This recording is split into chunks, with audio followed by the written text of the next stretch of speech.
When trying to dissect the Saints record, there's no easier way to do it than to chart the injury table. Well, that starts up front with the offensive line. One can just as easily go down to the wide receivers, where Chris Olave has caught more than 2 passes in just 4 games this season. 4 games. Same goes for number 2 receiver, Rashid Shaheed. Both are now out for the season. We know tight end Juwan Johnson has missed plenty of time as well. So who the hell has been catching passes? Even 5th-round pick Bub Means is on the IR. So that's the subject of today's show as we dive deep into the receiver room and try to project if it's going to get better. Speaking of getting better, someone went 4-1 in their best bets last week, and the other one isn't here this morning. Just saying. We'll tell you the best way to win money in this NFL Week 11 and college football Week 12, and it's all coming up next on the Dattitude Podcast. If you're looking for the latest scoop and in-depth interviews on the Saints, the NFL, the Pelicans, LSU, along with the best bets of the week, then lucky you. Along with high-powered, in-the-know guests who cover our teams, Jim Derry brings plenty of Dattitude. And he'll always tell you the way it is, or at least the way he thinks it is.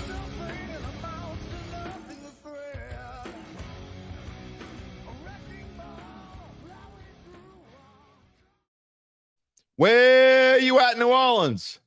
Hello to my friends elsewhere, everywhere, out there. Well, wondering what coach you'll hate this week. It's Dennis Allen. Then he was fired, so you had to start hating on Brian Kelly again. What happens if he wins? If he beats Florida this week? I mean, John Summerall has a much longer leash.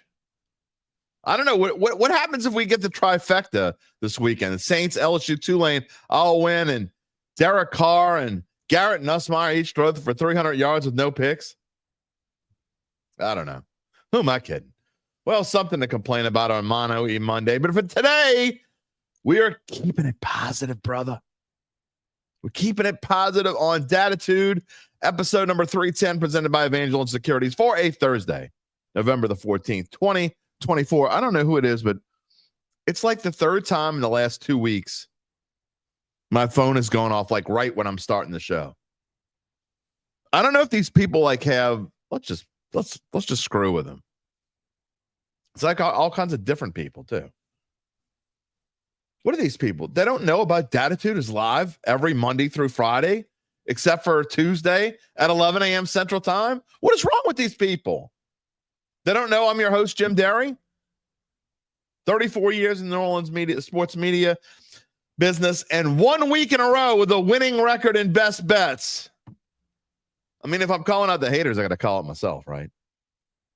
I finally had a good week last week. Overall, I am 3 games above 500 for the season. Certainly nothing to brag about. I get it. That early start really, it hurt Uncle Big Nick way more than it hurt me. It's been a weird year. Aunt Mabel, and if you read my NFL picks column, you know who Aunt Mabel and Drunk Joe are. They are my icons for the public. The public has been winning this year. Like average every day. I mean, if you're not betting these dumb long leg parlays, which is real, I mean, it's dumb. If you're betting if you're just doing it for fun, you're betting a couple of dollars, then no big deal. And you only bet a couple a week, whatever. But if you're one of these people, and look, I know many of them who are betting these long 9-leg parlays, and I'm getting these boosts and all. I'm like, you can get boost all you want. You're not going to win. You keep doing that. Like, well, I won 2 years ago. Won $600. You done gave that back already. Stop doing that. Anyway, it's been a good year for Aunt Mabel and Drunk Joe. They have definitely been winning. A lot of favorites been winning. It's been a weird year where you just look at a board and like there's so many times I look at a board, I'm like, okay, I know the public's on that one. I'm taking the other side. That should be easy money. And no. So, and we'll get to it in a little bit. We'll have our best bets later this morning. I'm going to do my best. I got so much going on today. I'm going to be on the Final Bet show this evening. I got 3 prep basketball games to call this evening. Can't believe it's time for prep basketball. It's also the first round of football playoffs. That's tomorrow. This is a crazy time. And I guess it's better to be as busy than the the opposite for sure. So anyway, we're going to do our best to keep the show to an hour. I don't know the last time I kept held a Dattitude podcast to an hour, but we're gonna really try today. You'll see what happens. We're going to start with the Saints. Obviously, you see what's on the screen if you're watching live or on demand. If you're to listen to the podcast audio only, then you don't see that we have the score from the Pelicans game on the screen last night. Good God, man. Pelicans lose again, 106-88. I mean, I know they're banged up. They were 14.5-point underdogs and didn't cover. I mean, I almost bet on it, just like they're not going to lose by 14.5. That's just a sucker bet. No, it wasn't a sucker bet. It's a sucker if I would have bet it. I didn't. I stayed away from it.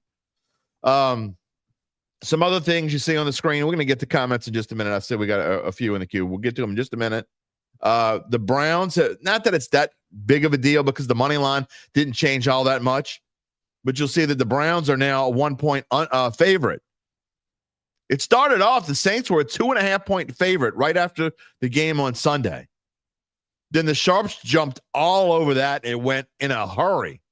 It went to Saints -1. And now it's Browns -1. Now, again, the money line yesterday, it was -105 for the Browns. Today it's -110.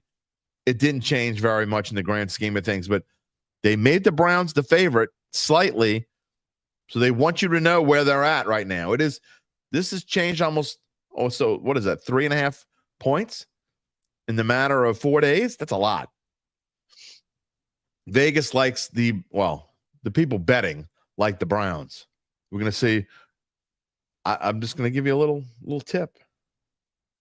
It's in best bets. This game is in best bets for at least one of us today. So Uncle Big Nick is not on the show today, but we do have his picks. Gabe Henderson's filling in for him. We're going to talk about top games of the week in both college football and in the NFL. And he's going to come on, also give his best bet. And then we're going to go through all 5 of Uncle Big Nick's best bets, and we'll give you my picks one by one. And you can tell me what you think, as we do every week. We've been doing for the past several weeks. You can chime in. Randall, if you're here, you can tell us what you think. You're like 1 in 86. I don't know. Just kidding. And if you don't know this already, if you're new to the show, thank you for being a part of the Dattitude family. Also, you can be a part of the show. All you got to do is type in your comment on YouTube or Facebook. We'll show it. If you haven't already done so, subscribe to our Dattitude YouTube page. If you're watching on Facebook, please go over and subscribe to our YouTube page. You'll have access to all of our shorts, all of our live contact. You can click the little bell, receive notifications. And I see I'm upset. We only have 2 likes so far. What are y'all doing? Give me a like. Good morning, Dattitude Nation. Good morning, Rocky. How are you? There you are, Randall. Can you do a little bit better this week? If you're going to follow along with the picks, Gabe's keeping track now.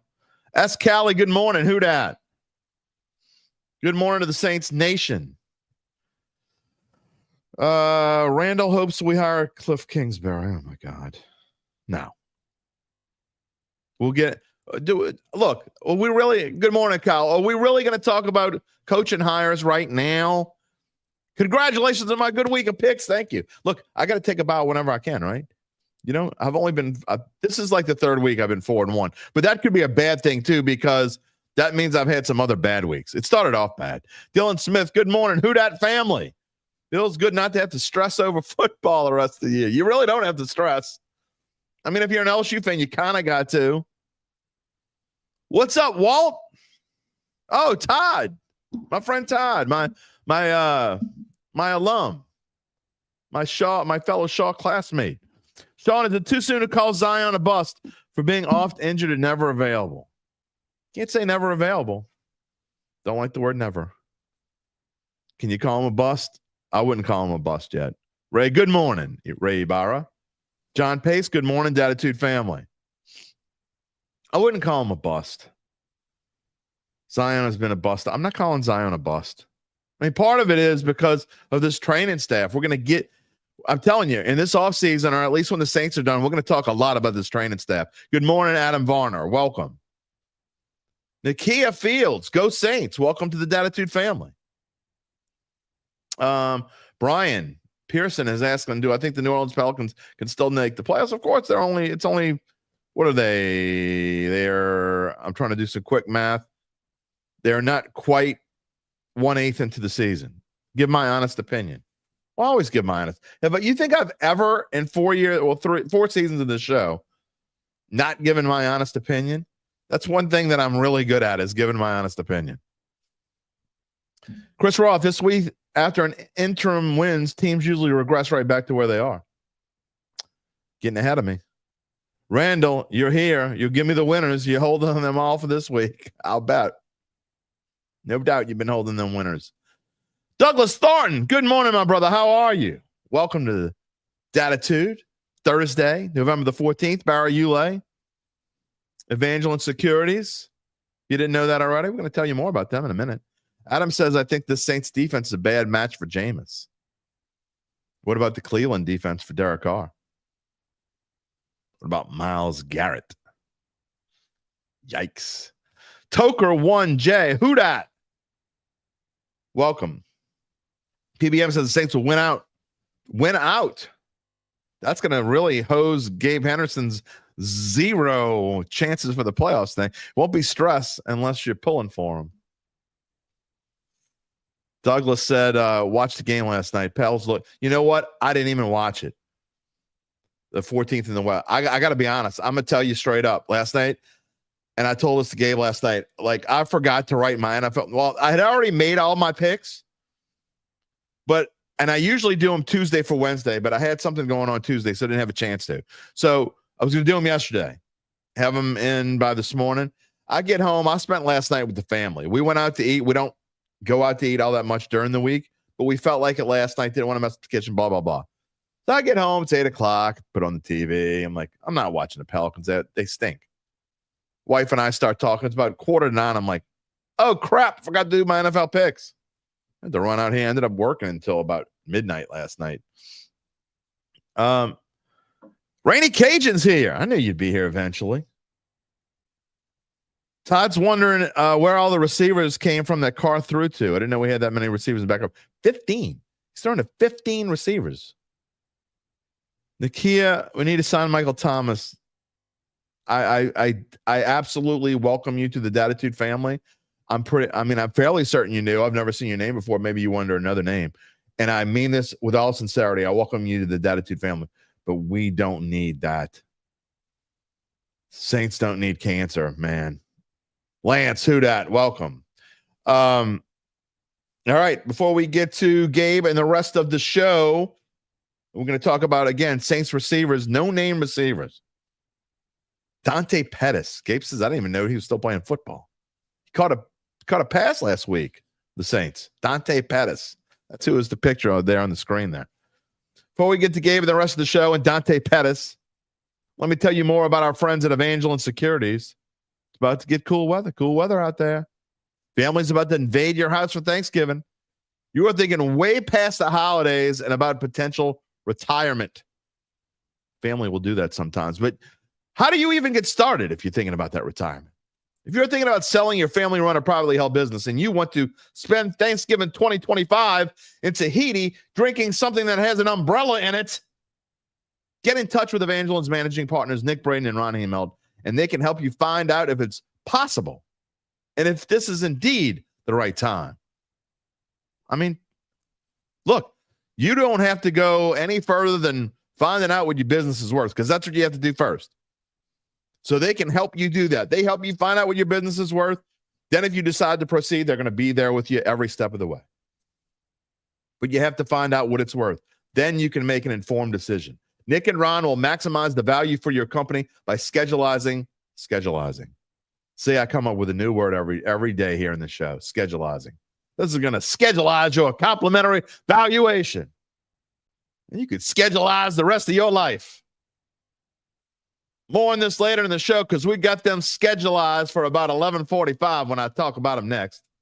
In the meantime, you can check them out at www.evangelinesecurities.com. Maybe you can go to schedulize.com. I don't know what it is. Saints and the receivers. What else we got here this morning? Gabriel, we got to have something there. Think the Saints went out You talking about the Saints? Well, I know you're not talking about the Pelicans. They're not going to win out. You think the Saints went out with a toss-up being against the Commanders? Dude, I love your positivity, but did you see that we go to Green Bay in December? Michael Thomas, Christopher Mizell, you are 100% correct, sir. Michael Thomas has got more drama than Knots Landing back in the 80s. Most of y'all don't even know what I'm talking about. Kyle Sherman says Michael Thomas can't find a job anywhere in the league. He's burned out. I don't think he's burned out. I think his brain is burned out. Jeff Groth. Wow, that's a blast from the past. Tyrone Young, 85 Saints. Jeff Groth. I was watching an old game not too long ago with Jeff Groth playing wide receiver. Scheduleizing. Got another Derryism. I'm going to scheduleize it. How's my week been, Brian? My week has been not bad, but I will tell you this. And I know I tell y'all this all the time. Do I think the Saints can still make the playoffs? I tell y'all this all the time, and it's true. Go to sleep in August as a sports writer, now a podcaster, whatever you want to call me, and you wake up and it's January. And I'm telling you, man, when I tell you that I cannot believe that tomorrow I'll be calling a playoff game, football game, East Jefferson hosting Bonneville, first round of the playoffs, and then the next few weeks, I'll be at Shaw as long as they're in the playoffs. But man, it is. I typing in NFL Week 11, college football Week 12. That means there's really only two. After this week, there's only 2 real weeks left of the college football season, and then the championship games. That's insane. That's insane. So I'm doing okay. And your question about the Saints making the playoffs? Come on, man. Lance says, as a Shaw Eagle, I find it hard to call some Jesuit guys, but got you thinking about it. All love. You got to call the Jesuit guys, man. If you've been thinking about, I'm not just saying this. I'm telling you, I've got to know Nick Braden's become a friend of mine. If you're thinking about it, I've been over there. I'm telling you, these dudes know what they're doing, Evangeline Securities. If you're even kind of thinking about it, schedule something with them. Talk to them. They will find out what your business is worth. Barry, Mike Thomas, when I retired, I got far away from his work as possible. Why is he still hanging around? I don't know. Why is he trolling on Derek Carr? Mike Thomas is a diva. He's a different agendas. Definitely not a team player. His uncle Keyshawn was taken up for him. Did y'all see that? Oh, boy. Ray Barra beat the Clowns by 10. Winston will have a few picks. Jameis coming to 10. Eat them dubs. Randall says the Saints are lucky to win 2 more games out of them winning 1 more this year. We got every end of the spectrum this morning. We got the Saints are going to win out, go 10-7, and we got Randall saying we're going to win 1, maybe 2 more games. Toker says not worried about Green Bay. We'll have Olave back. We will not have Olave back. I'm fairly certain Olave said he's gone for the year, right? Gabe, look that up for me. I'm fairly certain Chris Olave's done for the season. Not 100% sure, but I'm pretty sure that's what he said. Going through some of these receivers. I mean, in fact, let's go to it now. I'm going to talk more. I might come back to the screen in a minute because I haven't really talked about LSU, Tulane. Maybe we'll talk about them at the end of the show. I don't know. We're done. I'll give you my real picks on them tomorrow anyway. I will say that before we move on, LSU, their numbers dropped. They were 4.5-point favorites. People betting on Florida. LSU's now only a 4-point favorite. I find that a weird number. Something's up with that. He's not done for the year, Gabe says. Okay. He's just on IR. There is absolutely no reason for Chris Olave to come back to this team. None. If somehow they were to win 4 in a row and go 7-7, which ain't happening, but if they were, I mean, come on, man. We'll go to the Saints page here. You see what's coming up? You got the Browns. You got the bye week. You got the Rams at home. So the Saints are in the middle of a month-long stretch. You don't get a lot of those in the NFL. Month-long stretch at home.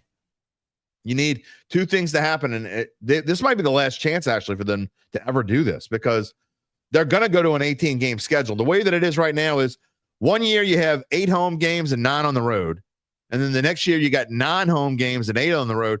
And the last time the Saints were supposed to have 9 home games, they made them go to Europe.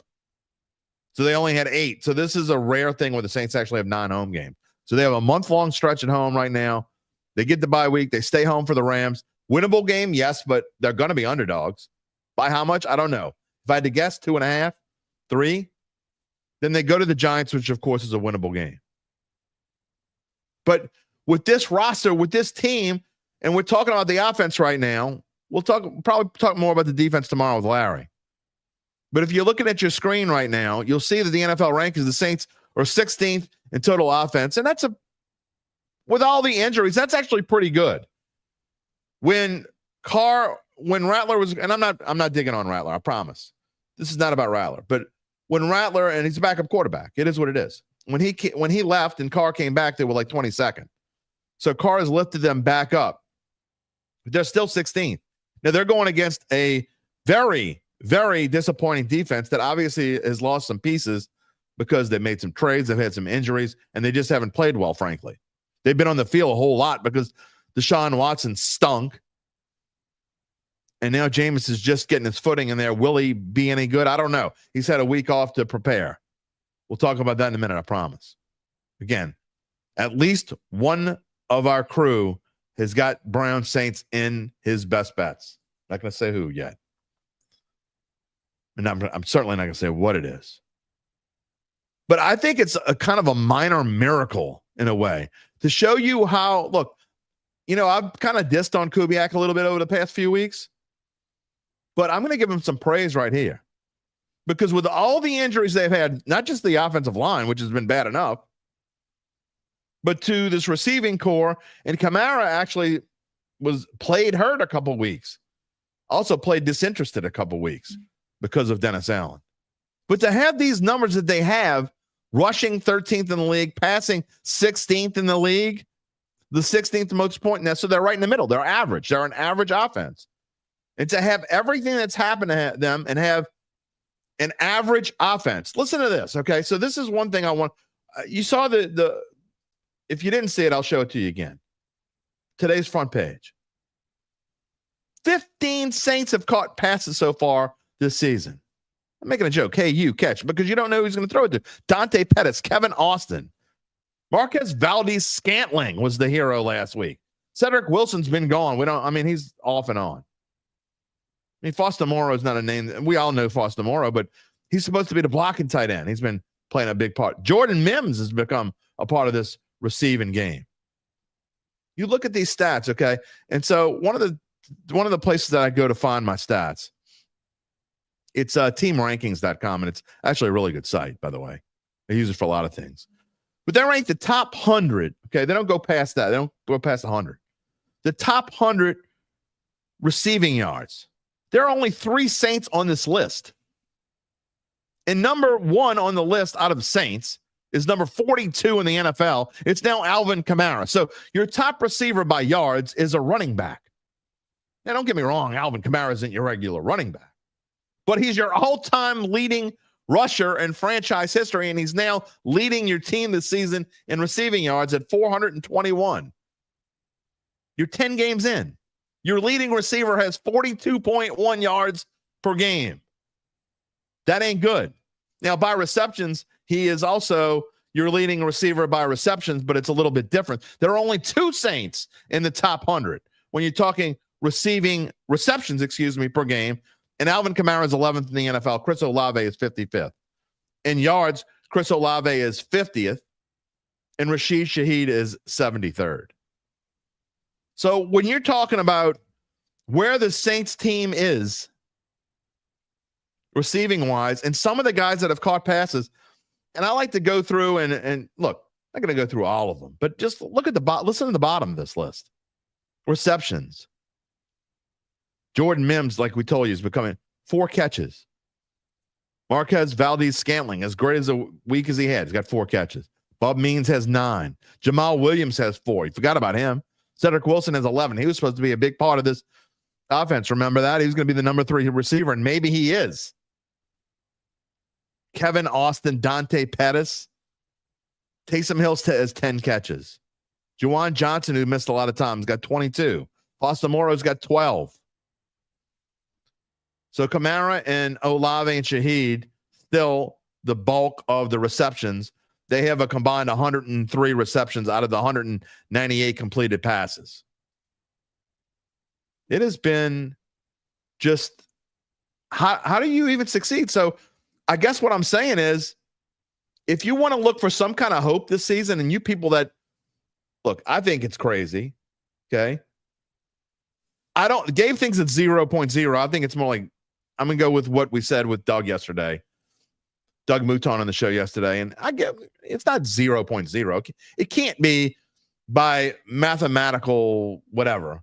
You put me and math together, you're not going to get a good combination. But it theoretically can't be 0.0. So what is it, 0.5? That they make the playoffs? But if you're looking for some positivity, brother, then you look at the receiving core and the fact that they have been pretty damn good considering. I mean, if you're talking about average with this group, pretty damn good. I don't know. Scantling was a beast. Ray thinks Olave will be back. Again, why would you come back? Why would you come back? Let's say the Saints go, and I'm just going to, let's project them on the good side of things and they win. Let's say they win 2 out of the next 3. I don't think they will, but let's say they do. Let's say they win 2 out of the next 3 and they're 5-8. Why would you come back? You've now had 4 concussions in your short, brief, young career. It's like 2 of the, I don't know what other word to say. Did y'all watch the game Monday night? Who is a dummy? This dude's had like 98 concussions. I exaggerate only by a little bit. And he's going out to make a tackle and dives to make a tackle and gets kneed in the head. Dude, stop it. Rainy Cajun, absolutely. Olave should stay out and get healthy. No reason to get him in and jeopardize his health. Look, I'm not one to usually say, I'm a guy who says, look, you get paid good money to play football. You ought to get in there and play football. But now when you're talking about a potential life-changing injury, that's different. And Todd, I wouldn't go as far as to retire. I mean, I'd come back. But I mean, there's absolutely no reason for Chris Olave to be. When you talk about concussions, this is a different world, man. You think about some of the players that have gone through this, and it's ruined them, man. It's ruined them. Doug Thornton says LSU is going to make the playoffs. They'll win their remaining games. Doug, I don't know if that's enough, man. I don't think that's enough. Gabe gave us the scenario, and I'll ask him for it again in a minute. Kyle, I agree 100%. Needs to wear the Tubby's helmet. I think they need to find a way to make that padded helmet thing. They need to find a way to make that so it's actually in the helmet, not something you just pull over. I think that's coming soon, right? And then everybody can wear it. I mean, they look kind of goofy, but you know what? I thought it would bother me, and I wasn't worried that it was going to bother me the way that it looked. I'm like, okay, it's going to bother me, but so what? If they need to wear it, then great. I think it's a good thing. But it hasn't bothered me at all. So I think they need to find a way to make it work. Sean says, how would I compare this receiver core to the year when Callaway was wide receiver 1? Yeah. Look, it's similar. The difference is, I think going into this year, though, you knew that there was, you knew if they had one injury, they were in trouble. You knew that if either Olave or Shaheed got hurt, you're in trouble. So they both got hurt. You're in trouble. You just can't go into a season. And look, I don't want to get into the weeds here with all this, and we could talk about this for 2 hours. I've talked about this before. We'll talk about it plenty more, but you just can't go into a season like this with no depth. You just can't. And I'm not even just talking about water. You look at every position. What position besides defensive back did the Saints go into this? And look, even defensive back, they traded Lattimore and have other big time injuries. And even now they're thin there. You name me one position where the Saints went into the season. And I'm not talking there, Kyle Sherman, no depth anywhere. I'm not just talking about right now. I'm talking about in August. Go back to August. Name me one position where the Saints went into the season and said, we got a lot of depth at that position. Besides defensive back, you can't find one. You just can't. And I know, you could say that about a lot of teams. No, not to this degree. To the point where if you'd have told me before the season, here, fast forward, I'm not going to tell you results of any games. I'm just going to tell you how many games that each player missed. I would have told you this team is going to be like 1-9. I wouldn't have said 3-7. So they've overachieved. Ray says D-line. We thought. I didn't think. I thought the D-line was maybe going to be okay. I'm super disappointed in Chase Young, but I wouldn't say that I really thought there was depth there. Adam Varner, we don't have depth. We really don't. Our starters get hurt. We're screwed. I mean, that's kind of where we've been. Whoops. Losing my glasses here. Here's a question that's interesting. Brian Pearson. Do I think Dennis Allen was the worst coach the Saints have ever had in the history of New Orleans Saints football? 3 words. Not even close. This team has been around 57 years. If you're old like me, this team has had some horrible coaches. I mean, some bad ones. Dennis Allen looks like Bill Belichick compared to Mike Ditka. Okay? Compared to Mike Ditka, looks like Bill Belichick, Bill Walsh, whatever coach you want to put up there. Lombardi. Yeah, I'm serious. Dick Nolan. Okay, Kyle Sherman says Dick Nolan.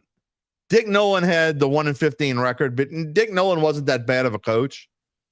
Dick Nolan, they had other problems in that locker room. It also goes to, if you want to go back to 1980, we could talk about this and do, this would probably be an interesting show in the offseason.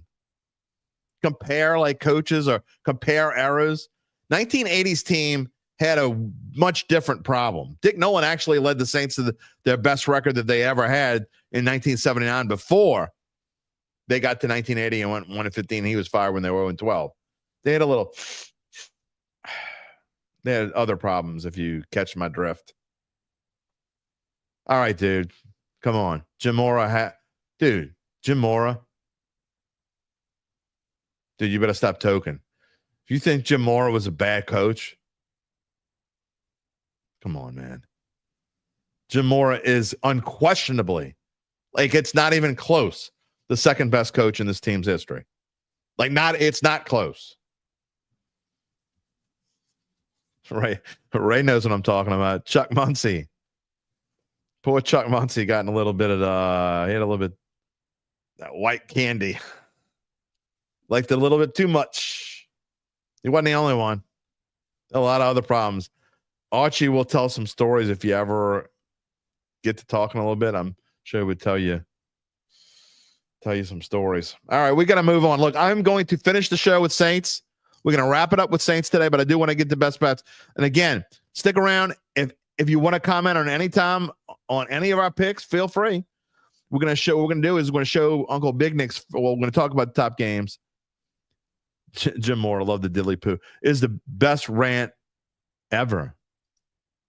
I think. There's some good ones in the NFL, but Jim Moore had the best overall.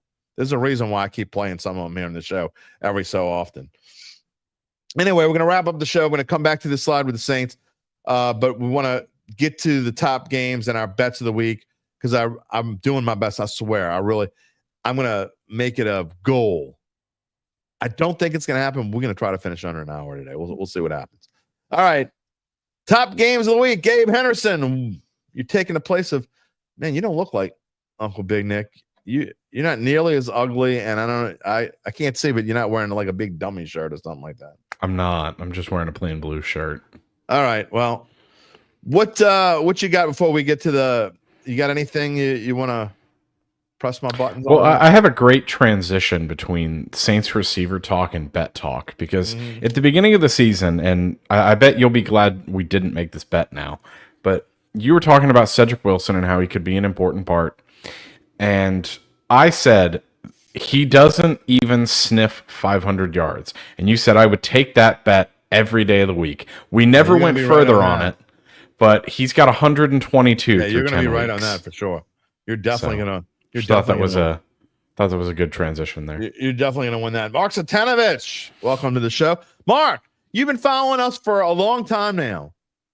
Be a part of the Dattitude family is all on YouTube, man. Go check us out on YouTube. I do agree with Randall on this, that the Mike Gundy rant that's really good. That is good. Maybe we'll have our top 10 rants. We got to start planning for the offseason. We're gonna have some good stuff in the offseason. Speaking of Mike Gundy, Oklahoma State's lost 7 in a row. They're not good, man. I was picking against them early. They were supposed to be contending in the Big 12. I didn't like them this year. I saw that first game they played. I can't remember who they played now, but I was disappointed. I'm like, you know what? This is gonna be a team that I'm gonna bet against until they prove me wrong. No, that's right. And then everyone's gonna be down on them, and next year they'll win the Big 12 because that's what Mike Gundy does. One more thing before we get to this, I do have. Did you see what Jake Paul did yesterday in the press conference? He's gonna kick Tyson's ass. Yes, he is. He's absolutely he's gonna kill Mike Tyson. Anyway, he showed up yesterday with a diamond like ear protector. Okay. he said, he said Mike Tyson's not biting my shit off this time. Oh Lord! Yes, and John Gruden did get a job at Barstool Sports this morning, so he's suffice it to say he's not returning to the NFL. Yeah, John Gruden's not. Look, I know there have been quite a few comments here over the past couple of weeks, but John Gruden is not going to. You can't ever say never. Well, we don't say ever, never on the show, but I'm going to say it's as close to never as possible. So no. And by the way, one last thing here, Mark. I know you got a lot. Sorry, I know you got a lot of questions. You come in with questions in bunches. I appreciate it. Rumor swirl. Coach O is interested in the Open Southern Miss job. I doubt it seriously. Coach O's living the life, man. Water always finds its level. Coach O is living off that 17 million or whatever it is going all over the world. And the next time I have Mike Detillier on the show, which I hope is soon, and they're best buds, and I will ask him, but I doubt it seriously. That Coach O is ever going to coach again. He doesn't need to. He doesn't want to, and whatever. So I don't think that's going to happen. All right, we're going to get into our best bets and all that thing, but I want to talk about the top games of the week, and this is where Nick and I kind of go through the games. Now, if you don't see a particular game on here, it's probably because it's in our best bets somewhere. But these are the best games that I plucked out, and to show you how kind of bad a week it is. The 3 best games that I think are the best games are all double-digit spreads, and it starts with Tennessee at Georgia, which is not until 6:30. They're not in chronological order; they're in the order that I care about them. And Tennessee, Georgia, to me, look, I can't bet on Georgia anymore. I just can't. Okay, you have to this week. But I'm not going to bet it at all. But this is a game that I would not. You should take Georgia in the 10 points. I do think Tennessee is not very good. Well, not only that, Nico's in concussion protocol, so Tennessee's likely going to start a backup quarterback. And I don't think.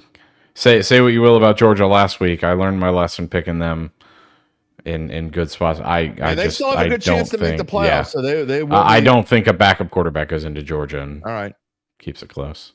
I don't disagree with you. It's just not something that I'll probably bet on. Of course, I'll tell you, ever since I'm not doing bet.nola.com anymore, and this is my main job. I mean, technically I'm still in sports betting, but I just don't bet college football nearly as much as I used to. And I really don't miss it, to be honest. So, but anyway, Mizzou is at South Carolina, and Mizzou has had issues with their quarterback's been injured. They haven't been playing very well, and they've kind of dropped off a little bit. And South Carolina has just been, man, I think LSU should be really happy they got him when they did, because if they got him any later, I don't think they would have beat him, and probably shouldn't have beat him anyway. But this is a lot of points. Even with a banged-up quarterback, I don't know that South Carolina is good enough to be given 2 touchdowns to Mizzou. And that's my opinion. I agree with you. Missouri's found a way to keep games close this year. Eli Drinkowitz has done a really good job. I think South Carolina probably wins if Brady Cook doesn't play, which the line indicates he probably won't. I don't know. I don't know if I feel comfortable giving South Carolina 2 touchdowns, even at home. I like the under. I mean, if Brady Cook's not going to play, I mean, South Carolina's strength is its defense. That way you wouldn't need to worry whether they covered or not. I just don't think Mizzou's going to score without him. But anyway, that game's at 3:15 on the SEC network. And that's being played at the same time as LSU and Florida. And Saturday to kick it all off. The Utes, once proud Utes. If you would have told me 2 months ago this spread was going to be Utes plus 11.5, I would have told you were out of your mind. But I got to say, I got to give him credit. Coach Prime has done certainly his best job at Colorado and has got this team. They're going to be an interesting bowl, whatever bowl game they go to. They could be a playoff team. I doubt it, but maybe. No, they're in position to make the Big 12 title if they win out. We'll see. I don't think they're going to do that. But anyway, they're an interesting team, and I will keep my eye on them. But the Utes have always, even though they're not nearly the Utes of old, they usually find a way to throw wrenches in other teams' plans. Yeah, they tried that last week with BYU, and they got screwed by the refs. Yeah. You remember what Thomas talked about this way back at the beginning of the year? He said teams that are coming off an emotional game, especially an emotional loss, don't perform well. I don't see Utah showing up for this game. This team has mailed it in. I think Colorado wins fairly easily. That's called the Dream Crusher game, right? And I think that, that applies to, and I don't want to be giving spoiler alerts, but that applies to like the Bengals this week. The Bengals, if you look in the NFL, as we kind of transfer over to the NFL, best coming up in week 11. I don't have them on this on the screen here. The Bengals are going to LA to play the Chargers. And the Dream Crusher game, your dreams are crushed now. You got to almost run the table now to make the playoffs if you're Cincinnati. A very disappointing season and a highly disappointing loss. And so, yeah, I agree with you. And that is true. Teams that have emotional losses, especially this time of year, you can get over it a little bit early in the season, but in the middle of the season when it means the difference between you going somewhere or not going somewhere, it does often make a difference. All right. I want to start the NFL with Thursday night football because, we have a lot of bad Thursday night games. This one, I think this one's going to be good. However, this is not my best bets, but I will say this. If I had to pick this, Washington now +4, it was +3.5, means Sharp's betting on the Eagles. I actually like the Eagles as well, but I don't want to bet it. And the reason why is because I've been waiting for as much as I love Jaden Daniels, and I think he's great. I think he's going to be fantastic. I think it's time for the Commanders to come down to earth a little bit. And I think this is a perfect game for them to kind of get grounded a little bit. I think this game will show us that they're not really NFC East contenders. I think it'll show us that the Eagles are still the best team in that division. I think they could still be a playoff team, but yeah. I agree with you. If I had to bet this, I'd play the Eagles as well. And look, the Commanders don't play all that well against. They're not that great against the run, so I think it could be a big Saquon. Their defense just isn't that great. Yeah, and their passing defense is okay. Their rushing defense is not good at all, and I just think it could be a big Saquon Barkley night. Go play maybe some Saquon Barkley props. It's an interesting matchup. Look, Sunday, the same time the Saints are playing the Browns, the Green Bay Packers are going to Chicago to play a Bears team that has been up and down like a roller coaster. It's too obvious to pick Green Bay here. I mean, not only that, I am never a fan of picking a road favorite in a division game. So here's another game that's not in my best bets, but if I had to pick this, I would pick the Bears. I don't think the Bears are going to win the game. I think the Packers will find a way to win the game, but I think it's going to be way tighter than people think. I think it's going to be low scoring. I think Caleb Williams will play a little bit better, but I really think the Bears defense will show up to play. Well, I like what you said in there. You threw that little low scoring nugget in there. If I had to play this, I'd play the under. I think there's too much drama around the Bears this week. Adam Schefter came out with a report this morning saying that the team considered benching Caleb Williams. And I don't think teams that have all that drama surrounding them are in good spots. Same with the Cowboys.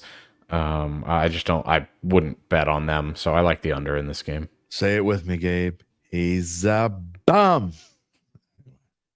All right. Lastly, Sunday Night Football on NBC. This is actually not Sunday night. I didn't fix this. This is Sunday at 3:25 on CBS. So ignore that 7:20. It's actually at 3:25 on CBS.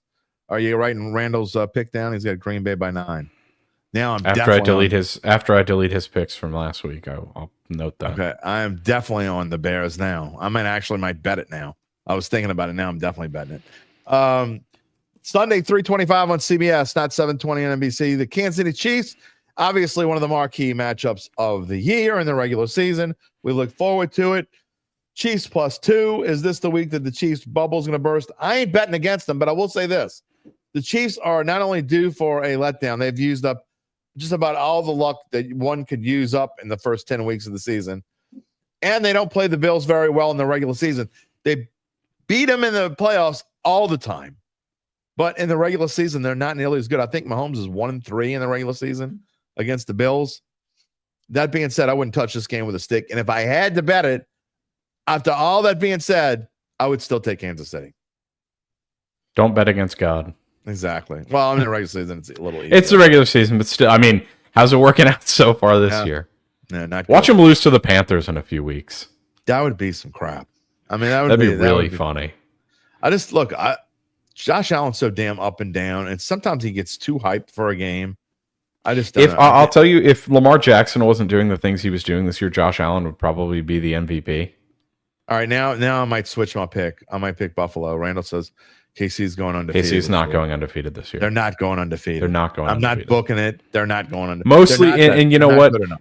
And I'll tell you why. Mostly because in those later weeks, if they've clinched the number 1 seed, they will probably bench Mahomes and everyone else important. Maybe. I don't think Reed's the kind of guy who wants. Maybe in week 18. I don't think he's going to want to rest everyone for too long because they're going to get a bye. Yep. So you got to think about that. You can't rest your guys for more than a couple weeks. I don't know. Anyway. All right, let's get to the best bets of the week. And again, Uncle Big Nick had a family thing he had to attend. He could not be here this morning. So he did send in his picks. And not only did he send in his picks, but he sent in some notes with him. I'm going to show them all at one time here this morning. Let's see. And I'm going to start, and then we'll each talk about what we think about his picks. And so we'll start with his 1-point pick. Tennessee, he told me not to yell at him because I keep telling everybody about how Tennessee is overrated. Well, I will say this about Tennessee. He says he knows what I think about Tennessee, but Darnold is, turning back into Darnold. And he's on the road giving 6 to a pretty above average defense that gives him all that candy. I'll say this. I think the odds makers have actually started to revalue Tennessee and have started to revalue Minnesota. And this line is actually right about where I would put it. I don't think I would play this either way, but if I had to play it, I actually would probably be on Nick's side here. I actually like the Titans, and I like what he said. I'm not exactly sure what the under is, but I probably would lean that way if I had to go to one way or the other, because I think the Titans defense will make some plays on Darnold. I was just going to say, I wanted to know what the total was because I would play the under as well. These two, say what you will about both of these teams. Their defenses are both very good.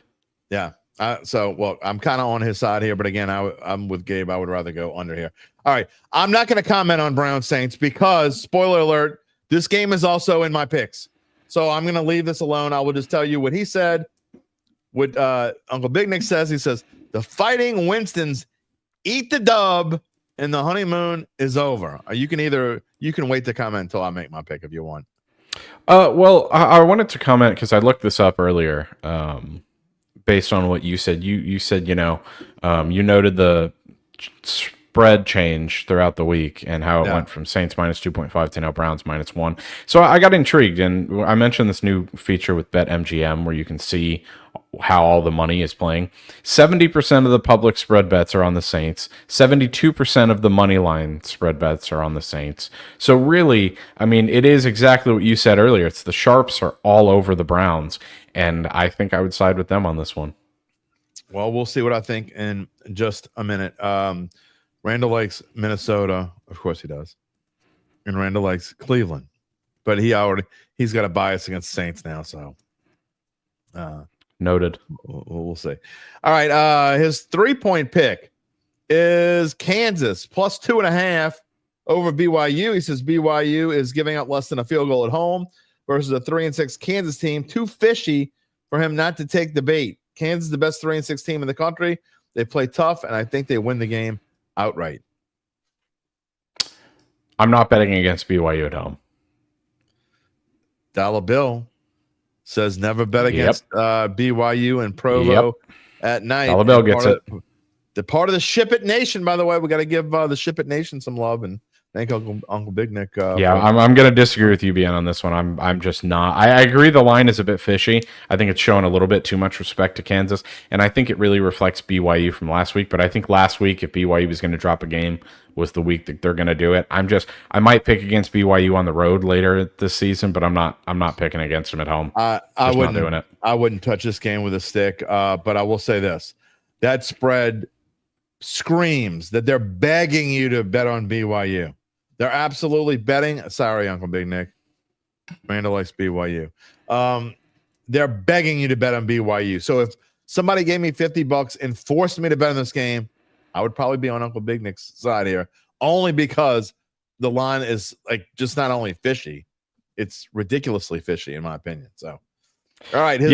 While you're doing that, I was just going to look at. I'm going to look and see how the public's betting this one because I feel like this is one where the public is really all over BYU. All over. No, I feel like the public is all over Kansas. I'd be surprised. All right, so you look that up while I give his 4-point pick. Okay, you're right. Yeah, that's a screams BYU on the public. 4-point pick. Cincinnati Bengals +1.5. Uncle Big Nick says the Chargers have a high-ranked defense. Yes, Jim hates this pick. Yes, I'm a Burrow believer. I don't think the Chargers can keep up with that scoring that Burrow will put up. The Chargers have a great ranked defense. They beat up and got them numbers off bad quarterbacks, as in Minshew, Bryce Young, Nix, Rattler, Jameis, Levis. They lost to Pittsburgh Zone and the Chiefs. All quarterbacks in the class of Burrow.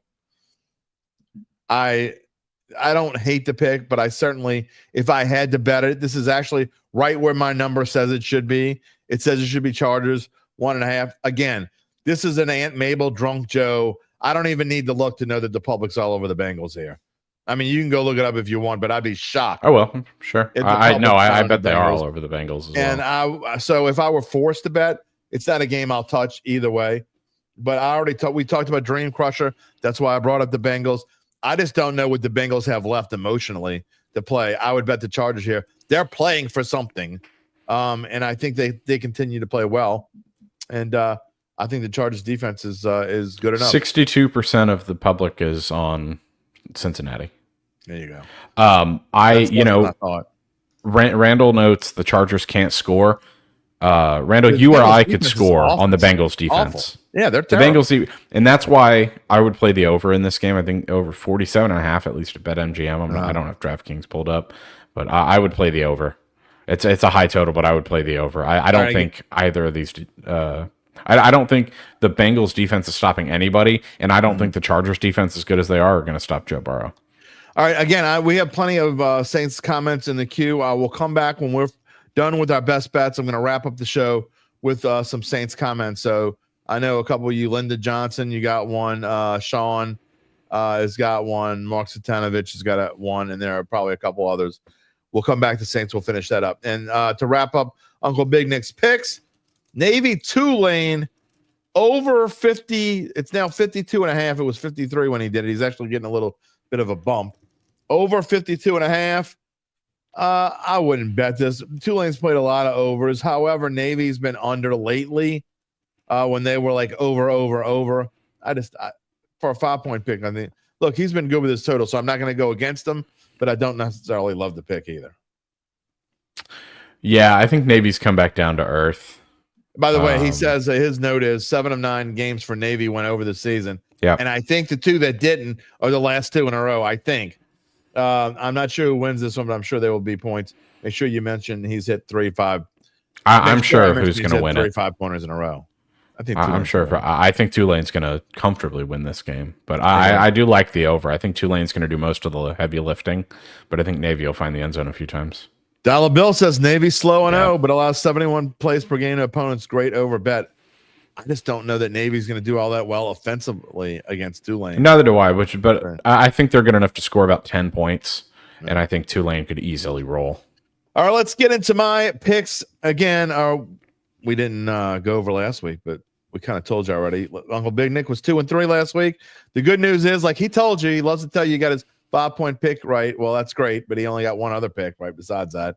His record is not that great. Again, he started really bad, so he's been pretty good since the beginning of October. Me, I got my 4, my 3, my 2, my 1 right. So I didn't get my 5-point pick right, but I got everything else right, and my record is now over 500. 83 points for the season. Let's see if we can continue this. I'm going to start off with my 1-point pick, and it is Nick's San Francisco 49ers. Given 6.5, they're home. They were given, I don't understand the spread, okay? The Niners were given 6.5 on the road at Tampa Bay, who I think is either better or at least what with Seattle. Now San Francisco's at home against Seattle, and they're only giving them 6.5. The Niners have won 5 in a row in the series, and all 5 by 8 or more points. I don't understand the spread. I know they're trying to bait me with the 6.5 instead of the 7. I just think the Niners come out to play and play big. This is when they really need to pick it up and get going, and I think McCaffrey has a big game here. Yeah, I completely agree with you. I think Seattle's kind of mailed it in this year. I think they've really got their eyes on next year, and I mean, as you mentioned, this is a great spot for San Francisco to turn it around. Yep, and so we'll see. But I actually probably should have moved this pick up a little bit higher. But anyway, that is my 1-point pick. All right. I don't know if this is good or bad, but my 2-point pick is the same as Nick's and the same as Randall's. I don't know. I'm not feeling as good about it now. Look, I know y'all don't want to hear this, and I'll give some more talk on this tomorrow when Larry comes on, but I just think now that Jameis is coming in with a week of revenge, and I do agree with, I think it was Randall that said it earlier about interim coaches. They usually have this early honeymoon, right? Not always happens, but the next week is a lot tougher. And so you kind of go through this honeymoon period, and you almost forget about what you're supposed to be doing. I think the Saints offense is going to have a tough time with Myles Garrett and the Browns defense. I think Carr's going to get sacked a bunch, even though Eric McCoy is supposed to come back. This is, to me, just not a good matchup for the Saints. I think it's a low-scoring game. I think the under hits. But I think in the end, Jameis Winston, and there go the numbers. He's picking Jameis Winston. I don't want to hear it. I just think the Browns are going to win this football game. I don't think the Saints have the horses out wide to compete with the Browns secondary. I agree. Especially, and you give Kevin Stefanski an extra week to prepare, rather. I think Cleveland is a better coach team. I think they're a more talented team. They've been equally as underwhelming this year, but I think you add the Jameis Winston revenge factor and the fact that he had a bad week before coming into this game, I think the Browns are going to win. I'll also say this, too. I think Nick Chubb has had enough time now to kind of get back and get his strength, and then he had a bye week. This could be kind of a big Nick Chubb week. If you're playing DFS, I'd think about playing Nick Chubb. He's probably cheap. I would think about that. All right. My 3-point pick. The Atlanta Falcons. Boy, I'm really pissing people off. I will go from picking against the Saints, and the next pick, I'm picking the Falcons to cover against the Sean Payton-led Denver Broncos. I don't understand this spread at all. My power ratings say the Falcons should be favored in this game by 1.5 to 2 points. This makes no sense to me. I get that the Falcons played. I mean, you can't have to kind of wipe out last week's game. You're talking about a rivalry game against an interim coach and a revitalized Saints team in the Dome. I think the Falcons go on the road this week and get it together. And honestly, I just think the Broncos are overrated. I get their record is better than most people thought it would be at this time. I really like the Falcons here. In fact, on any given week, this could have been my 5-point pick, but there are 2 picks that you're going to see in a minute that I love. But again, on another week, this could have been my 5-point pick. That's how much I love it. This one's just confusing all around. I mean, we don't understand the line. I'm in agreement with you. I think Atlanta wins this game outright. The public's really split on it. I really think they're hesitant to bet Atlanta after last week. But, I mean, we got to remember, last week was a divisional game where Atlanta was favored on the road. And, I mean, you mentioned it earlier. You hate those spots. Randall, you're saying Atlanta's a bad outdoor team, but Denver's just a bad team, I think. I mean, we look at their wins. They don't really have many quality wins on the year. They came off a really disappointing loss last week where they almost beat the Chiefs. I think they're getting in. They're due for a letdown. Atlanta's going to win this one comfortably. I mean, he talks about their bad outdoors team. The Atlanta Falcons this year, by the way, I mean, that makes no sense. They're at Philadelphia. They won 22-21. At Carolina, they won by 18. At Tampa Bay, they won by 5. So what are you talking about? I mean, where do you get this from? They're a bad outdoor team. Look, if you're going to come here, you got to come with receipts. Don't just make shit up. Okay. If you want to say it's cold and it's going to snow, okay, great. They have an incredible rushing attack. Exactly. That only plays into it even more. Exactly. Good morning, Jerry. Welcome. Sorry you're late. It's okay. You can always go back and catch up to what we're doing here. The Denver defense is really good, Randall. That's why I would almost in this game consider playing the under, especially if there's snow. Yeah, we'll look into that. All right. I'm doing something weird here. I'm going to show this first. We're going to talk about it in a minute. I'm just going to show my 4-point pick, which is, I'll tell you why in a second. Steelers +3 over the Ravens at home. But then I'm going to show this one at the same time. I'm going to show my 4 and 5, something I have never done. I've taken 2 picks. Not only have I taken 2 picks from the same game, but I've made them my 5 and my 4. And the Ravens and at the Steelers under 48. And I love the Steelers. If you want to parlay it, fine. I don't know if I'll parlay it or not. But here's my reasoning. And I got to go back and find this. But I'm going to tell you first my reasoning for Steelers +3. Lamar Jackson has played the Steelers only 4 times in his career. He's been hurt for a few of the games. Tyler Huntley's also played 4 games. And Lamar Jackson has not played very well against the Steelers. He's thrown 4 touchdown passes and thrown 7 interceptions against the Steelers. And TJ Watt is just licking his chops, waiting to get at Lamar. I know this is a different Ravens team, but I don't want to know why the Steelers are getting 3 points at home when, to me, their power ratings say that they're basically about the same. Yeah, I mean, we talked about this yesterday, and I specifically wanted to wait. Yes, Randall, the game is in Pittsburgh, and that's important because I read you this stat yesterday. I'll read it now. The Steelers have 20 wins, 6 losses, and 3 pushes against the spread as home underdogs in the Mike Tomlin era. This is the reason that I waited to give my best bet is because this is my best bet as well. The Steelers +3 against the Ravens this week. This is from Stuckey at the Action Network, a fun little stat. Since Harbaugh got to Baltimore in 2008, favorites of 3 or more in Ravens-Steelers are 2, 18, and 3 against the spread. Harbaugh himself is 0, 10, and 2 when favored by at least a field goal in Pittsburgh. He has never covered the spread as a field goal favorite or more in Pittsburgh. I love this spot for him. It's a great stat. And I would tell you, as far as the under goes, here are the last finals from the last 7 games in this series, as far as unders go. Again, I get they're different teams. You got different quarterbacks. It is what it is, but still 48, that is a ridiculous number when you talk about the last 7 games in the series. 17-10, it doesn't matter who won. 17-10, 17-10, 16-13, 16-14, 16-13 in overtime, 20-19, and 19-14. So I'm just saying. And I get, you know why this number is so high? Because last week, Baltimore 35, Cincinnati 34, and Pittsburgh 28, Washington 27. But I love me some trends, and especially when you come up with trends like this. Let's not forget who these 2 coaches are. I mean, these are 2 of the best coaches in the league, 2 of the most consistent coaches in the league, and 2 big defensive guys. Yeah. Well, they love to muddy games up. Lance says he doesn't care about your trends. I tell you what, before I let you go, I want you to go look up. I bet the public is all over the Ravens here. That's my guess. Let's see. I'm not as sure about this one. But is Hamilton, he gets 1 pick from Russ. I don't care who's playing. I've told you, not only that, the Steelers have won 5 out of the last 6 straight up in this series. And let's not, I mean, that's when the Steelers have been just so with a terrible quarterback, but yet they still find ways to beat the Ravens. Mike Tomlin just has John Harbaugh's number. So spread bets 55-45 in favor of the Ravens. Yeah. So, but I don't think it matters if Kyle Hamilton plays or not. I mean, I guess fundamentally he does. He's a great football player, but the Ravens' pass defense is the worst in the NFL. They are allowing 294.9 yards per game. So you're saying start George Pickens and DFS. Absolutely. Give a little shameless plug. I've got a piece coming out on Sportsbook Review on Saturday or Sunday, I believe, and it's my best player props for this game.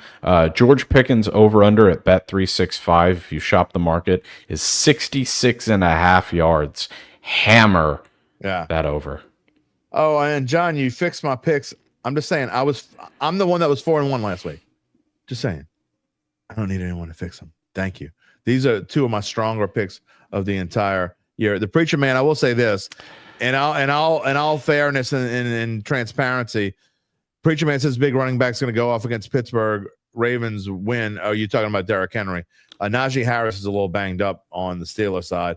But, Pittsburgh's got the 4th best rush defense in the NFL. So exactly. They've only allowed 2 running backs to go over 88 yards all year. Exactly. Just saying. That's all I'm going to say. You go look in history. You can't just ignore history. You're just taking Baltimore because you're the public. The public loves them some Ravens because they often cover. But, I mean, you're talking about going on the road against a division opponent. This is a perfect place for them to kind of stink it up a little bit. Let's put it this way. I have Lamar Jackson in fantasy. I'm not starting him this week. Just saying. That's bold. Any final thoughts before we wrap it up? Because I knew I wasn't going to hit my hour, but I am going to try to hit an hour and 15 under that. I don't really think I have anything else. All right. We will talk to you probably at some point tomorrow before Larry Holder comes on. Sounds good. Thank you for your help, and we'll see. Oh, your pick, by the way, just to make it clear for the record. Pittsburgh plus 3. And as far as Lance goes, talking about what backs, Pittsburgh's actually played some really good backs this year, including Bijan Robinson, Jonathan Taylor's one of the 2 to go over, but they've played some of the NFL's best. So, and Derrick Henry's also gone under 88 yards in the last 3 of the last 2 weeks, I believe. All right. Well, I mean, before we let you go, we'll just tell you. I mean, last week, okay, Austin Eckler, no big deal. Giants don't have a good running back. Tyrone Tracy was actually the one of the 2 who went over. It was Tyrone Tracy and Jonathan Taylor. The Jets have Breece Hall. I mean, the Raiders don't really have anybody. Cowboys don't really have anybody. Colts have Jonathan Taylor. Yep. Chargers have J.K. Dobbins. They only gave up 10 points to the Chargers.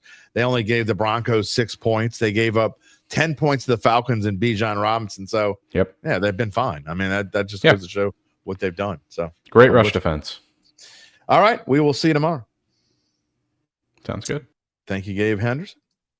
And some comments here before we finish off with the Saints. What else we got? What is Russell Wilson's record against Baltimore in his career? You know what? We'll do this while we're going live here. Live. You're looking live. I will tell you what it is. I got it right here. If you hold on. Player versus team. Wilson, Russell versus the Baltimore Ravens. Probably doesn't have a lot of games against them, to be honest. Only played them like 3 or 4 times. Only played him 3 times. He is 1-2. I mean, he's only played him once since 2019. The last time he played him, he lost 10-9 with Denver in 2022. That's not enough of a. That's not enough of a thing. PBM. Pittsburgh will lose their first playoff game again. What does that have to do with today's picks? I mean, I love you for being a part of the Dattitude family, sir, but that didn't really have much to do with today's picks. All right. Before we wrap up the show with more Saints talk, got 10 more minutes or so on the show. Let me tell you more about how Evangeline Securities can help you figure out what your family-run or privately held business might be worth, whether it's time to sell. That means you, Kyle Sherman. After their complimentary valuation of your company, if you decide to proceed, native New Orleanians Nick Braden, Ron Hemelt, and the folks at Evangeline will begin an extensive auction process among established private equity funds from around the world. And they will maximize the return process, the founder and his or her family. You thought about it. You don't like drinks with umbrellas in them. You don't even know where Tahiti is. Well, how about New York at Christmas? Phenomenal. What about Chicago in the summer? Love it. Disney World during Mardi Gras. It's not my thing, but I know plenty of you love to leave for Carnival.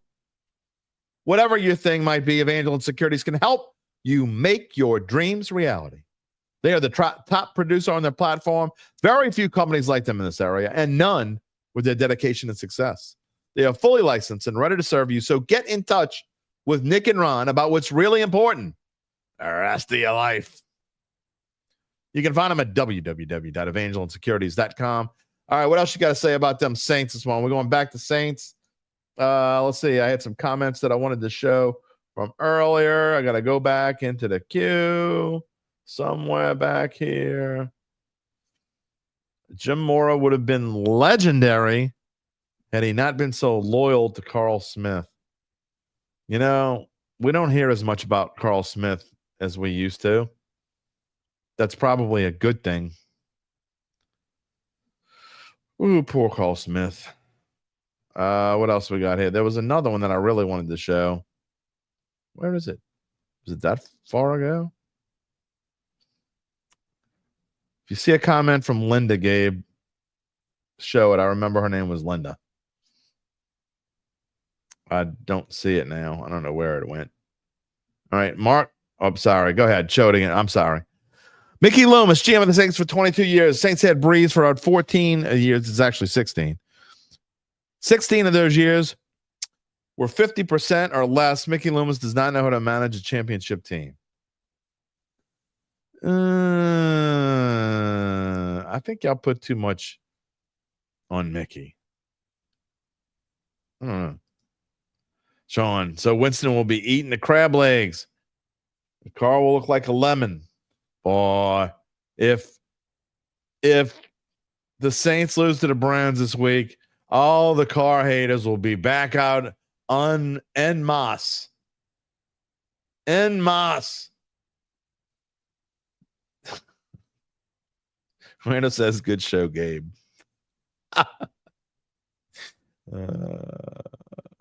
Jerry, that's a lot of fleur-de-lis there, Jerry. Lance, if Chase Young goes off the remainder of the season, do I keep him? Why would he need it? Why is he going to go off the rest of the season? I mean, if he does go off the rest of the season, that would actually kind of bother me. I mean, you're going to go off the rest of the season, but you played like a bum for the first half plus? No, I wouldn't keep him. I mean, he's not worth $13 million. I mean, I can't imagine he's going to get $13 million again next year. He might. Do we really think that Chase Young's worth $13 million? First off, this team needs to start shedding money. I think they're not going to.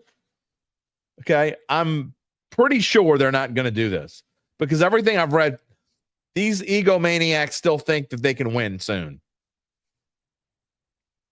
So I don't think they're going to do this, but I would shed as much salary as you possibly can going into next year. Now, look, you can't carry all this dead cap space around. So that doesn't. So I saw somebody ask a comment earlier, and I don't remember who it was, and it was way back, and I can't go look for it.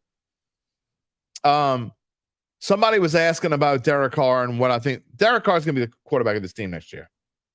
I think there's less than a 10% chance, barring injury, that Derek Carr is not the quarterback of this team. So there's a 90% chance that he will. That's my opinion. Okay. So, but other than that, you need to start going down. Can you get Cam Jordan to retire?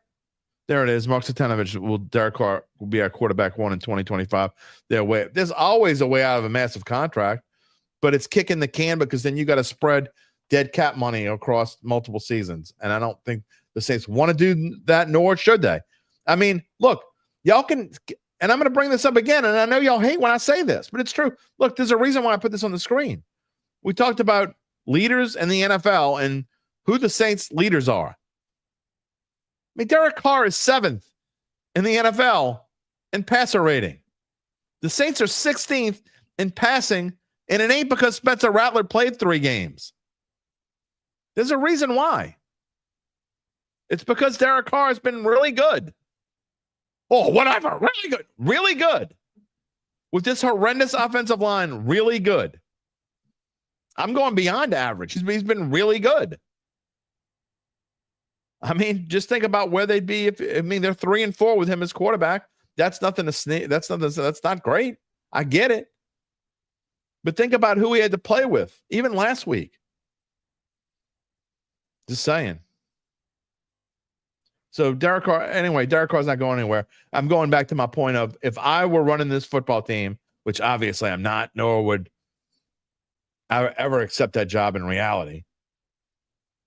But this team, to me, needs to just shed salary as much as they can without killing future salary caps. Cam Jordan, I think, is $20 million on the salary cap list. Can you get him to retire? If he doesn't want to, then the answer is probably no. You got to eat it.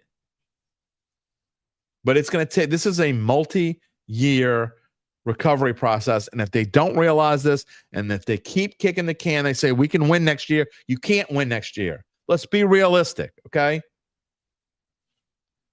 I mean, but I'm not going to say you can't, okay? That's not the way to say it right.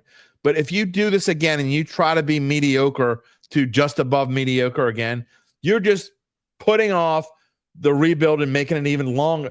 It's like pulling a tooth. It might be the tooth is dangling. It's hurting you. It's killing you.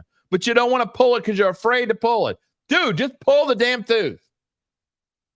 Just pull it. Get it over with. Move on. Just saying. I don't think they're going to want to do that. Again, everything I've been reading says they want to roll it back with this crew. Which is why I do think that if, we talked about it yesterday, and I know we're going to talk about it some more, especially if they win this week. If the Saints win this week and they win semi-convincingly, the Rizzy talk's going to be through the roof. PBM. It's just sad that some Saints fans can't admit that Carr is good. They just don't want to. And look, I can see how many people are watching at a time. The numbers dropped when I started talking about Derek Carr being good. As soon as I said it, they dropped 25%. People just don't want to hear it. They don't want to hear it. But you notice that they don't fight back nearly as much anymore. Okay? That's how you know. They don't fight. You don't see them fighting back nearly as much anymore. And I'm not just talking about my show. Go read social media. How do I feel about DA? The same way that most of you feel about DA. DA, I thank you for being new to the show, Jarrell. I thank you for being part of the Dattitude family. And to everyone else out there, whether this is show number 1 or show number 310 for you, I appreciate you for being here. But, I've said it 1,000 times. DA should have been fired at the end of last season. I agree that he should have gotten the job in the beginning, and I think most people out there, not everyone, but most people out there who are saying, I never thought DA should get the job is kind of full of baloney, okay?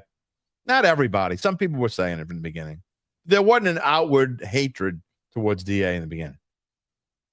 But DA proved that he wasn't the right person for the job. And he should have, after last year, and he left that bad taste in everyone's mouth, and he lost the locker room and whatever, blah, blah, blah. He should have been gone after Atlanta game. Just because you got the locker room back for a short period of time didn't mean this was going to happen again. Wasn't going to happen again. But at the same time, you can't now say that Rizzy's earned the right to have this job. And that's kind of what worries me. If this team, and again, I'm not rooting for them to lose, not in any way, shape, or form. You know that. Anybody who's watched me more than 3 times knows that I feel that way. But what does scare me is if they do go, let's say 7-10, which means 4-3 down the stretch. And that's a possibility. Then Rizzy does become a candidate for this job. And it makes me nervous because then I think you're going to be like the Raiders. Remember the Raiders last year, and Antonio Pierce gave the team some spark. Oh, we're going to keep Antonio Pierce when that team probably needed to like just scrap it from the bottom up. Keep Max Crosby and maybe a couple other players here and there, and that's it. Where are the Raiders now? The Raiders are in awful shape. They're in worse shape than they were before they brought on Antonio Pierce as the interim coach. Now they're going to have to fire him, and they just put off an entire season of rebuilding. They have an entire season, the Raiders did. And that's what I fear the Saints are going to do if they keep a Rizzy. This team needs to start rebuilding now. And it needs to, and I say now, that's why, and when I say now, I mean the likes of a Chris Olave. Don't come back, Chris Olave. You have no reason to come back. Don't come back. Jarrell asked, do I agree that the team looked different in the way they played? Of course they did. Of course they were different. But one game doesn't make an interim coach. John, thank you for joining us. We'll see you next week, or see you tomorrow maybe, hopefully. But Jarrell, yeah, the team looked a lot different. That doesn't mean that Rizzy deserves the job because one game they played well. Again, I know you weren't here yesterday, but I'll go back to one thing that I said for people that weren't here yesterday. And I gave a history. I'm not going to go through the whole history, but interim coaches that have coached for the Saints. This is the 6th time in Saints history that a coach has either been fired or quit in the middle of a season, and a new coach has come in. And I think that new coach is now 4-2.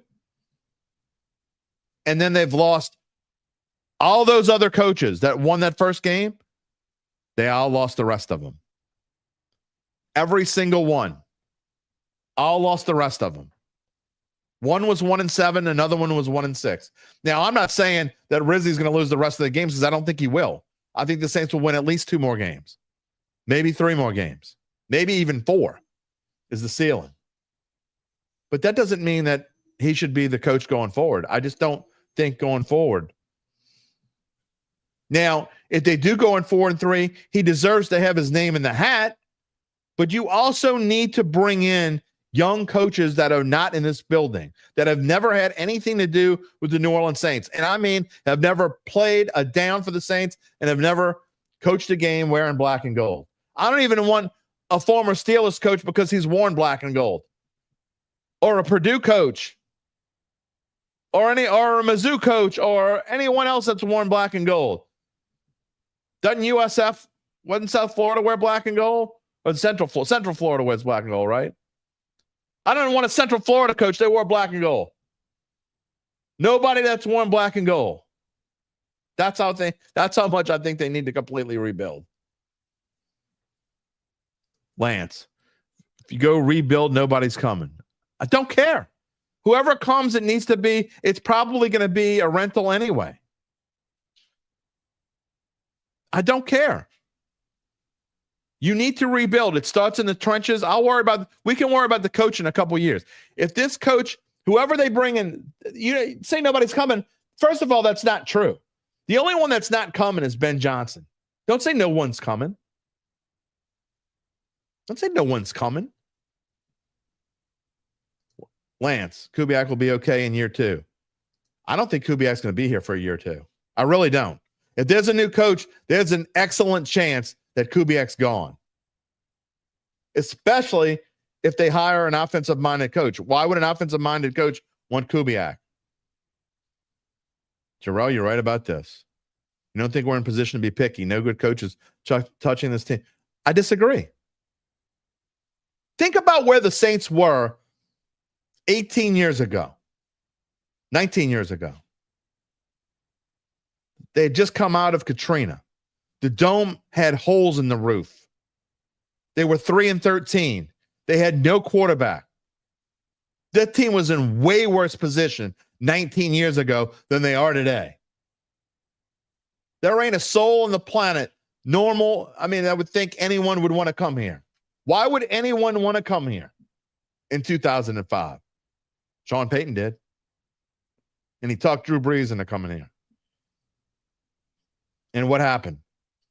They went to the NFC Championship game that year. That team was in worse position at that point in time than this team is right now. Absolutely right, Rainey Cajun. This team is in perfect opportunity for a coach with ambition. Absolutely. I mean, think about all the young coaches out there. You're just thinking about the big name assistants that won't, and more specifically, you're thinking about a Ben Johnson. I mean, we've joked about Steve Sarkisian. It's not really a joke. I would like to see him come here if he wanted to come back to the pros. But I agree that he probably wouldn't. If he did want to come back to the pros, he'd probably have better options than the Saints. But so, yeah, those kind of guys probably wouldn't want to come here. But there are plenty of coaches out there, young coaches, not Bobby Slowick, Gabe Henderson. There are plenty of coaches out there that would want to come here, in my opinion. So, again, these are all things we're going to talk about next week. I am very interested in this game because I think this game is way more interesting. I don't think it's not as important, I guess. It was important that the Saints win last week.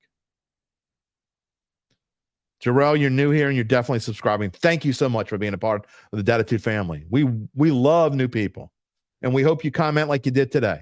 because that's what this show is about. And if you're new here, and even if you didn't comment in your background and you're just watching or you're listening on the podcast, what we do here is different than other podcasts because we talk to you. Now, sometimes I have a guest and sometimes I don't.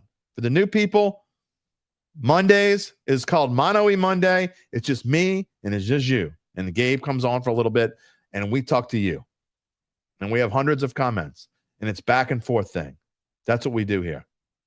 But that's what this show is about. It's me talking to you and you talking to me.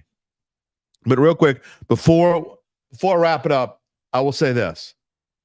Again, last week was important for the psyche of this team. They had to win. They got rid of the guy they should have got rid of the last time they played the Falcons. And a new leader with energy and just got this team believing in themselves again. If it lasts for another week, great. If it lasts for the rest of the year, even better. And if he proves me wrong and he does prove that he could potentially be a head coach, great. I hope I'm wrong. I hope that Darren Rizzi goes out there and hears me and one day finds me and says, Jim Derry, you're a dumbass. I hope that happens. I don't think it's going to happen. Again, more because of past history. And we tell you about since 2000, all the list of the interim coaches in the NFL that have ended up getting the job at their respective teams and who they are. And not a single one of them is worth a damn. I hope Rizzi's different than everybody else. But there remains to be seen. And it starts last week. They did it because the team wanted Dennis Allen gone and the team won. Mickey Loomis lost and the team won. Sorry, Mickey, but that's the way that it was. We're not dumb. We know you didn't want Dennis Allen to go. We know the team did. We know the fans did. And Mescal made her decision. And you didn't like it, and it is what it is. But let's see if that momentum continues, because it usually doesn't. Let's see what happens when Cleveland comes in here after a week off with a solid defense and a quarterback that has revenge on his mind. Probably not as much with DA gone, but still has some revenge on his mind. Let's see how it goes this week. We're going to talk about that tomorrow with Larry Holder. We will spend most of the show, obviously, previewing Saints Browns. So we'll talk more about Jameis Winston. That will probably be the main topic tomorrow, Jameis Winston.